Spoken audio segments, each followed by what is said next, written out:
Kath, obviously plenty of people out there are very interested in your walk to the Garryowen, or trot to the Garryowen as we might say, and the magnificent MF Hollywood that's taking you there.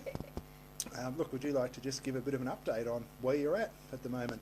It's not been a walk or a trot, it's been a full-fledged gallop to the Garryowen. Everything's moved along much quicker than I expected, but the support that we've had has been brilliant. You know, HRA, HRV, we've had standardbred associations in. I've had a heap of different people just all keen to support us and see us do really well.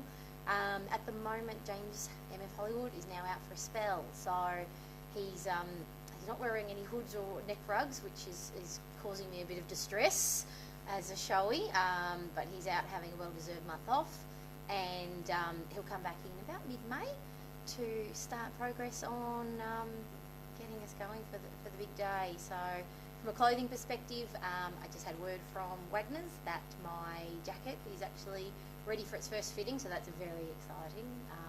Breeches won't be far away, so I'll go in and do a fitting for those as well. And that's about it at the moment. We're well and truly qualified. We're now also keen to perhaps go to Adelaide Royal as well as a leader for the Melbourne show. So busy, even though the horse is on a break, still flat out.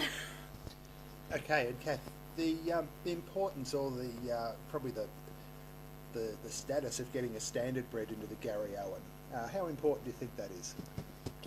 It's one of those things, for me it's a once in a lifetime opportunity. You know, I couldn't have done it without the support of everyone that's helped us out so far, but these horses are so much more than what they have been so far, and they need to be able to get out there amongst the general equestrian public and say, look, this is what these horses can do if they are given the opportunity, if the right one is given the right work and the right training, the right chances to make it. They're more than capable of making it. We're, you know, under no illusions that we're going to win, but we have qualified and we deserve our spot there just as much as anyone else, and I can't wait to see him out there with his neck brand on full view.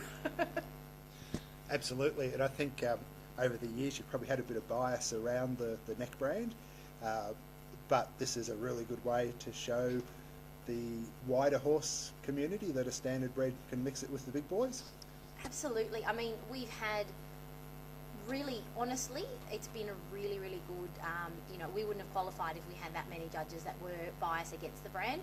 We just wouldn't have been able to make it. So the fact that we have made it is a huge indicator that they are starting to look past the brand. If the horse is a quality animal, they will look past it. I still have some judges that I've experienced that prejudice under, but unless we're out there doing it, you know, it's never going to change while we sit on our backsides with the horses at home in a stable.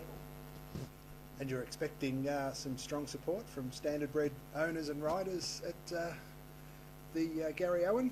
I have now over 2,800 people following the Facebook page, so they might have to build another grandstand if they all turn up to watch.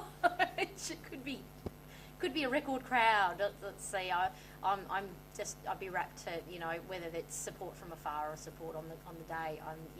I'm just rapt for all the people that, you know, that are keen and that have been inspired by what we've done. Like, you know, I didn't think of myself as an inspiring person, but this horse has inspired people, and that's great. Oh look, I don't think there's a doubt. I think between MF Hollywood and Kath Mullan, I think you're both heroes for the breed, and I think, you know, quite possibly, you know, poster material for both. I think it's an outstanding performance, so I certainly hope everyone can get there. But any closing words that you'd like to pass on? We'll post this, and hopefully your 2,800 will grow to 5,000 before we even get to Garryowen. Could be the case. Look, I just think for those of the standard bred owners, please continue to keep getting out there. It is hard, and I have been there, and I know what it's like to be the only one that's been sent out of the ring. I've done it 100 million times before, but please keep going out and trying. Unless we keep putting these horses under people's noses and demonstrating what they're about, we're not going to get anywhere. So just keep getting your horses out there. For those of you that maybe aren't standard bred devotees yet, please give these horses a chance. Ignore the brand and have a look at what they can actually do without thinking about what you've been told in the past. Okay, excellent. Well, we might wrap it there, but how about we make a date for sometime in about 6 weeks once MF's back and at least washed out after his mud baths, and I don't want to know. we'll have a look and do some process if you're happy with that. Look, hopefully by then, Gary, I will have done my clothing fittings, so there'll be a lot to talk about on that front, hopefully. Hopefully my boots have been made and I get to start breaking those in. That won't be a very pleasant process, but something we have to do over winter. Okay, Kath, thanks very much for your time. No problem.